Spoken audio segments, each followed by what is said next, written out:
So today we'll learn about the ethics and ethical issue in nursing. So ethics, it is a branch of philosophy which is concerned with human character and conduct. Ethics क्या है? एक philosophy की ही branch है. वो किससे concern करती है? Conduct करती है ह्यूमन कैरेक्टर एंड कंडक्ट पे.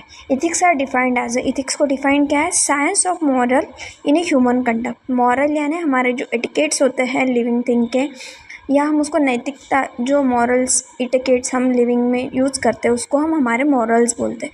उससे जो ह्यूमन कंडक्ट यानी हम लिविंग करते हैं उसका साइंस यानी ethics. A study of ethics can help the health professional in making a decision in an ethical dilemma by learning what should be considered in carrying out the ethical responsibility. और health care professional को ethics decision making में help करता है. अगर कुछ dilemma यानी कुछ उनको जो इथिकल है या लीगल है वहाँ पे डिसीजन लेना है तो वो इथिक्स मॉरल प्रिंसिपल उसको हेल्प करते हैं इथिकल रिस्पॉन्सिबिलिटी लेने. Then ethical theory and approach. Ethical में थेरी कौन कौन से थे? The most scientific ethical theory and approach can be classified deontological approach and utilitarian approach. दो अप्रोच थे तो पहले पढ़ेंगे हम डियोनेटोलॉजिकल अप्रोच क्या था. The word deontology is derive from the Greek word deon means duty, logos means discuss. The approach is substantially derive from the return of Immanuel. ये जो है उन्होंने दिया था. Then duty derive from the supreme principle of morality known as a categorical imperative. It is explain in a nursing की, ठीक है, कैथन that acts in such a way that you treat the humanity whether it your own person or in a person of another, always at the same time as the end and never simply as a mean. देखो, आपका खुद का person हो या कोई और हो, सबके साथ आपको ह्यूमैनिटी के साथ ही रहना है, ठीक है. It also emphasise on a right और wrong in perspective of person, situation, time and circumstances. हमको राइट और रॉन्ग में भी डिसीजन लेना होता है on the basis of person, situation and circumstances. It is also based on ethical action and principle rule. और एक इस पे बेस है ethical action and principle. Then example, a nurse user deontological approach could apply rule relevant to situation, use of certain which may be prevent the patient from harming herself, himself, could demand the in charge to act for a conscience, faith or duty in making such a decision. The nurse in charge could make a decision which is based on a moral rule as per deontological approach. Right or wrong of an act is determined by the future of a act or its consequences. जो भी nurse है उनको patient को harm नहीं होना चाहिए, patient खुद को हार्म नहीं करना चाहिए, उस पर बेस रह के अप्रोच क्या है, डिसीजन लेना है, ठीक है. देन है utilitarian approach. Utilitarian approach is a concern with the that are the consequences of action, the end product और consequences the action is important. The theory has been emphasized by the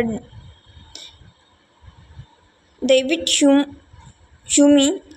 and others, ठीक है. Then the emphasis in a theory is a great goods for the great number. No act are right or wrong. The right act is the one that deals to the greatest good consequences, at least possible consequences for the all person affect. It emphasizes on how certain action affect the general welfare in all given situation. It is more a community ethics. For example, how are the resource of healthcare allocated. देखो इसमें क्या बोला गया, utilitarian approach में क्या wrong है क्या right है वो नहीं पता, लेकिन सबके लिए जो राइट होगा और कॉन्सिक्वेंसेस जिसके राइट आएंगे वही हमको एक्शन लेनी है, ठीक है. sorry. Then approach. In egolytics approach, the situation to the problem is based on what is best for oneself.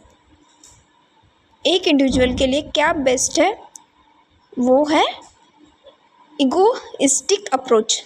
Egoistic approach, the solution to the problem is based on what is best for oneself. खुद के लिए या individual के लिए क्या अच्छा है उससे हम egoistic approach बोलते हैं. Nurse acting as per the egoistic approach feel that whatever decision she made is the best for the patient, and with such a decision nurse feel comfortable. According to this approach, the patient is not a primary consideration. For example, a nurse to give the bath to all the patient at 8 o'clock in the morning, or all patients should be give medicine at 8 o'clock in the morning. देखो इसमें egoistic approach में क्या कर रही है nurse, खुद को जो कंफर्टेबल है और उसको लग रहा है कि मैं ये डिसीजन लूँगी तो ये डिसीजन मेरे पेशेंट के लिए भी ठीक है. 8 o'clock बाद देना है उसको सब पेशेंट को, लेकिन सभी पेशेंट की नींद 8 o'clock को पूरी होगी क्या, नहीं, लेकिन वो उसका परसेप्शन है कि मेरा 8 o'clock को सबको बात देना है, मतलब देना है. ठीक है. देन इथिकल प्रिंसिपल कौन से होता है. Ethical principle actually control the professionalism in a nursing practice much more than ethical theory.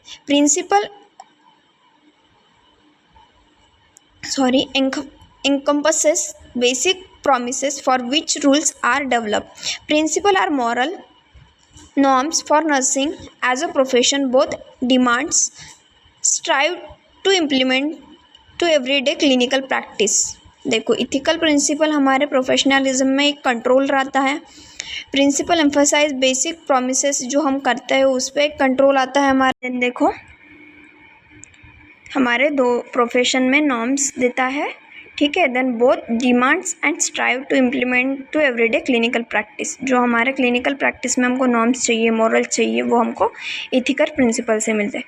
डिस्पिट the fact that ethics is regarded as a vital aspect for nursing practice, nurses are confident with ethical difficulties as part of the clinical challenges they encounter when treating the patient and making a judgment. Nurse should work professionally, following rules and guidelines and considering ethical and legal commitment to deliver the safe and quality treatment to overcome ethical problem and reduce the incidence of legal and ethical difficulties.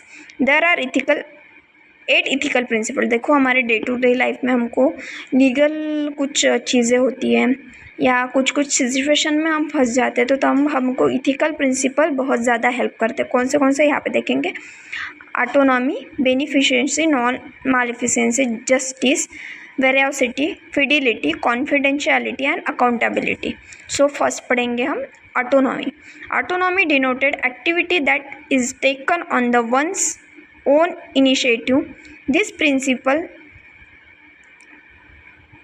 pretend to one's legal capacity and decision making authority. Every person has their own set of moral and value, allowing the patient to make a decision for a surgery in ethical action on a part of nurse.